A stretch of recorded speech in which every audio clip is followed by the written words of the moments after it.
Улан байке, жүктеп атат.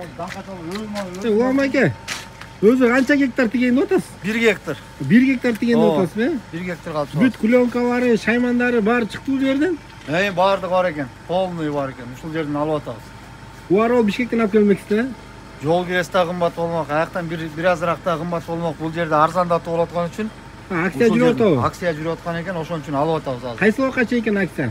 Февралдын 15-ине чейин экен. Февралдын 15-ине чейин акция жүрүп атат экен бардык шаймандарга, продукцияларына. Биз дагы маалыматтардын баарын айтып беребиз азыр. Ассаламу алейкум, урматтуу Талас тургундары, мекендештер. Сиздер үчүн жакшы бир жаңылык, өзгөчө дыйкандар үчүн. Алишер Кадыркулов негиздеген Кыргызстан Клубника агрокомплекс компаниясы Таласка да филиалын ачыптыр.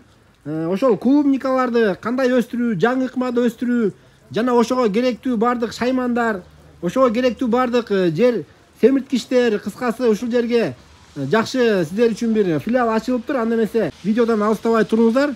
Дареги мына ушул Фрунзе көчө менен Ломоносов көчөнүн кесилишинде эле 59-кварталдын жанында Фрунзе көчө караштуу. Ушул жакка келсеңиздер болот маалыматтар үчүн.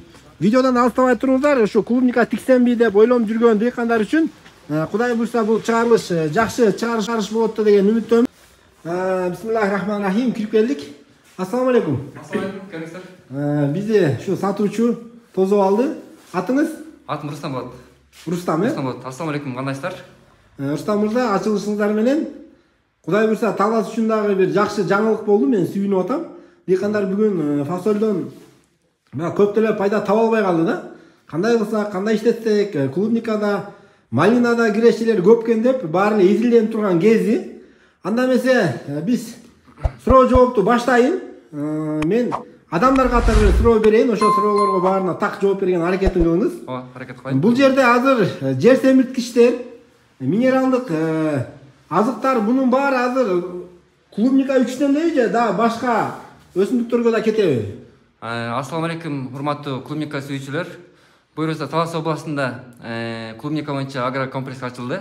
Клубника Кыргызстандын филиалы болот да. Ошонун эмеси болот. Бул жерде көптөгөн клубника керектелүү удобрениялар бар. Эмен клубниканын шаймандары бар. Керектелүүчү ар кандай курт кумурскалардан, биттеринен, ар кандай нерсесин сактай турган удобрениялар бар да, дарылар да бар. Кыскасы азырынча ушул жердеги жер семирткичтер болгону клубника үчүн. Клубника үчүн да жалаң. Мына туугандар, бир гана клубника багытында ачылган азырынча агрокомплекс десек да болот. Жаңы ыкма менен, жаңы ыкма менен. Мынакей бардык шаймандар чыгабы бул жерде? Бардык тамчылатып сугарга бардык шаймандар бар да. Бардык шаймандары, отводдорду, муфталары, бүт керектүү керектүү нерселер бар. Замандын талабы, урматтуу дыйкандар, дагы ушул сөзү менен көп айтам. Ушул тамчылатып сугарма менен бардык эле бир эле клубника эмес, бардык жерлерибиз ушуга өтсөк дагы аябай ыңгайлуу болот. Бул эмне насостор? Бул мотопомпа деп коет. Мотопомпа, Мотопомпа деп коет. Бул менен мисалы жана суу чыкпаган жерлерге кошуп коет. Суу чыкпаган, свет жок жерлерге ошон кошот да, мисалы. Бензин менен. Бензин менен иштейт. Жакшы экен, Насосторго чейин барбы? Насосторго чейин бар. Суу скважина кылып касып, свет бар жерлерге моторлор коет да, электрический моторлор. Кыскасы өзүңүздөр баарын жетектеп бересиздер. Баарын үйрөтүп беребиз. Тиккенден баштап бүт түшүм алганга чейин, кайра көчүп чыгарганга чейин баарын суу чыкпаган жерге кандай насос коюш керек, кандай системаны орнотуш керек, Мисалы объемго жараша да, мисалы 10 сотикке кандай шлангилер кетет, моторлор кетет, 1 гектарга кандай кетет, баарын үйрөтөбүз да. Жакшы болуптур.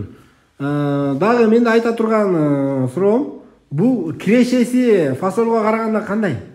Кирешеси мисалы 1 гектар фасолдон бир 100 миң тапсаңыздар, 50 миңдей бир расходуна кетет да. Элдер көптөр ошону эсептебейт да, мисалы 20 миңдей арендасына кетет, 30 миңдей жастан баштап күзгө чейин эмесине кетет, иштөө жумушчуларыначы.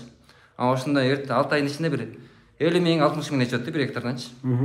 Эгерде купунайды алып көрсөк, бир 10 сотик жерден бир 350-400 миңге чейин чыгат да. 10 сотиктен? 10 сотиктен түшүм эмес. Чыгымычы? Чыгымы бир эме болуп калат. 200 миңдей чыгым болот общий. 200 миң чыгым болсо? 200 миң чыгым болсо? 250 миң пайда калат. 250 миңдей пайда калат. Нар жагындагы өзүнүн мээнетине жараша. Анан акырындап көчөдүн көбөйтүп аласыздар. Андан тышкары жыл сайын ошо жана 400 миң түшсө, жыл сайын ошо 10 сотиктен ошо эле сума чыгып турат да 3 жыл боюнча. 3 жылга жетет бир көчөтү. Бир көчөт тийип койсоңуздар 3 жыл бою ошо 400 миңдей 450 миңге чейин алып барасыздар да. Бир осойтуктан. Жакшы экен. Көчөттөрдү каяктан алат? Көчөттөр азыр Италиядан келип атат да. Италия, Испания. Өзүңүздөрдүкү. Ооба, өзүбүздүк Италия, Испаниядан келип атат да. Заказ берет, ошону дайындап бересиздер. Ооба, алдын ала заказ берет. Канчадан баалар айтылабы? Баалары эмеден болуп калат. Эрте бышарлар 25 сомдон, күзгө чейин бере тургандар 30 сомдон болот да. Алдын ала заказ бериш керек да. Жакшы экен, урматтуу Талас тургундары. Негизи көбүнчө айыл жергелеринде баягы участоктор чоң да. 15 сотик, кээрлерде 2 участогу бар, 30 сотик турабы? Ошол жерге эле акырын келип, сиздерден консультация алып, сиздер сопровождение да кылат экенсиздер, э? Ошол жерге тиксе, элестетиңиздер, 10 сотиктен 200-250 миң киреше болуп атса, сизде 20 сотик, 30 сотик боло турган болсо канча киреше берет? Ооба. Россияга кетиштин кажети барбы, мисалы турабы? Ооба, Россияга барбай. Америкага кетиштин кажети барбы? Ата-энени таштап, бала чаканы бул жакта тирүүлөр жетим кылып. Ооба. Мына бул жактан туугандар ойлонсо көп экен го. Акча таба турган жолдору көп экен. Ата-эненин кашында, айылда, ошол өзүбүздүн кирип чыгып эле, үйдөн кирип чыгып эле мынакей клубниканы өстүрүп, жана ошондой эле ким бул нерсени ыгынтап алган болсо, мисалы үчүн, канча деген мисалы Талас тургундарында гектар жерлери бар турабы? Буларды тиге турган болсо, канча кирешенин астында, акчанын астында калат да. Негизинен туугандар ушу биз фасолдон башка жолго өтүшүбүз керек. Анткени өзүңүздөр көрүп атасыздар, фасолдон эч кандай пайда деле түшпөй атат. Жерлерибизди бул Европанын жерлеринде кылып бара биз бескояга тукумсуздукка алып келип калышыбыз мүмкүн. Ар кандай дарыларды, уулардын баарын себип отуруп, канча деген мөмө бербей жатат турабы? Ошон үчүн келиңиздер, кичине кыргыз жалкоо болбойлу, ушундай кичине мээнетти талап кылат, бирок кирешеси жакшы болгон ушу клубниканы дагы айдап өстүрүп көрүңүздөр. Дагы сиздерде кандай маалыматтарды бере аласыздар? Маалыматтар көп эмелер кошулуп атат, удобренияларчы керектүү. Акырындап Талас областы өтө баштады, Кыргызстан боюнча өтө баштады полный. Тамчылоо системагачы. Бир 10-15 жылдын ичинде бүт полный өтүп керек да Кыргызстан. Кудай буйруса. Азыр сууларда тартыш болуп атат, э? Тартыш болуп атат. Ошо сууну экономдогонго жакшы болот бул. Экономдогонго жакшы болот. Экинчиден, менин оюм, мисалы кошунан кандай жер семирткич септи билбейсиң да, селитраны кандай септи, анын сатынысы келип, сенин эмеңди каптап кетиши мүмкүн, э? Зыян бериши мүмкүн, оорушу мүмкүн. Шуга өтөлү туугандар. Анан да эң жакшы болгону, мисалы үчүн сиз клубника тиккиңиз келип аткан болсо, буга чейин Таласта айтып, түшүндүрүп, жетелеп, сабак бере турган ушундай атайын агрокомплекстер жок эле да? Ora жок болчу. Мынакей эми келесиздер, мынакей Таласта даректеп түшүндүрдүм. Телефон менен деле түшүндүрөсүзбү же Озекке келсинби? Жок, мында өздөрү келген жакшы да. Эме келип туруп жакшы сүйлөшкөн жакшы да. Консультация бекер. Консультация бекер. Жакшы экен. Ноеде эмне? Могу клёнка эмне мисалы үчүн? Бул аграспан деп коет. Аграспан. Бул үшүктөн сактоочу материал деп коет да бунчу. Үшүктөн сактоочу материал. Эрте жазда, анан кеч күздө колдонулат. Түшүм болуп аткандачы. Күздө атканда бул жакта дагы клёнкалардын түрү, э? Ооба, клёнканын түрү бар. Булар эмне? Булар ушу баягы клёнкалар, э? Мунча клёнка деп коет. Буга көчөттөрдү ушуга отургузулат да. Ба клёнка сатып алып анан митип тешип отурбай, даяр тешик. Ооба, дайын тешик да, бул заводской тешик да. Жакшы экен. Агы. Мен алдырам жакта. Буну атайын ушундай станок турбайбы, муну матай тете турган, э? Ооба, атайын клёнкалар метрлап санагы жакшы да. Жерде толук кетчү. Өзү метр жазылып турат. Метр жазылып турат, могу жерде метраж 600 метр да. Сол станок турбайбы? Метр менен чең отурбай, э? Жерде толуктой жакшы болот. Карасы бар да. Жакшы экен, мынакей складта дагы кеңири товарлар келген экен, э? Жакшы. Бул дагы Талас үчүн мен ойлойм жакшы бир жаңылык. Буну негиздеген Алишер Кадыркулов. Ооба. Клубника Кыргызстан деген. Клубника Кыргызстан деген ошол өзүнүн жекече баракчасына кирсеңиздер дагы болот. Чын эле Кыргыз үчүн, Кыргызстан үчүн бир жакшы салымын кошуп атат деген ойдомун. Ушундай Кыргызстанды гүлөтө турган, өстүрө турган патриот ишкерлер көбөйө берсин. Сиздер дагы колдоп коесуздар. Бул видеого лайк басып, группаларга, дыйкандарга, айыл группаларына чейин жөнөтүңүздөр. Мынакей эрте жаз келгенге чейин чечим чыгара турган болсоңуздар, баардык консультациясы даяр.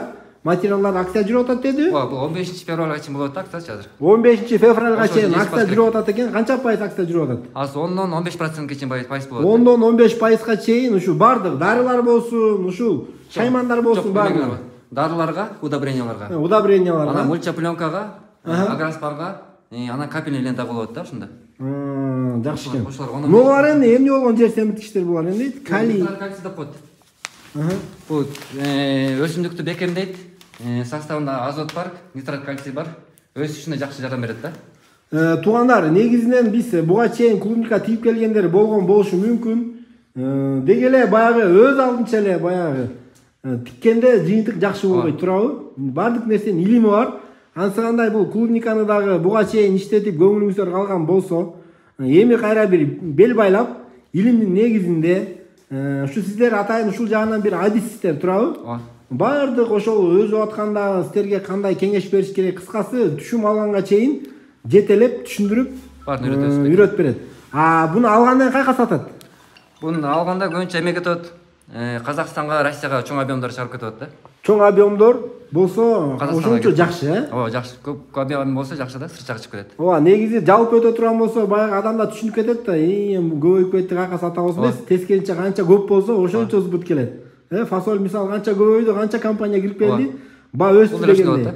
Ошон үчүн бири-бирибизден кызганбай эле, баланча дагы мынча гектар тигиптир деп кызганбай эле, тескерисинче көбөйтүш керек, сүйүнүш керек, ушуга жалпы өтүшүбүз керек. Кыскасы ушул клубника багытын талас фасоль менен бир убагында бир дүңгүрөгөн болсок, эми талас бир клубника менен да дүңгүрөп кетсек жаман эмес. Өзү таластыктар бир нерсени кылса доганза кылат да. Көк бөрүнү баштадык мына доганза, эч кимге бербей келатат канча. Анда туугандар, мен видеону жыйынтыктайын, башка маалымат калган жокпу бере турган? Бул башка маалымат жок. Келип өзүңүздөр да кеңеш аласыздар. Видеого сөзсүз түрдө лайк басып коюңуздар.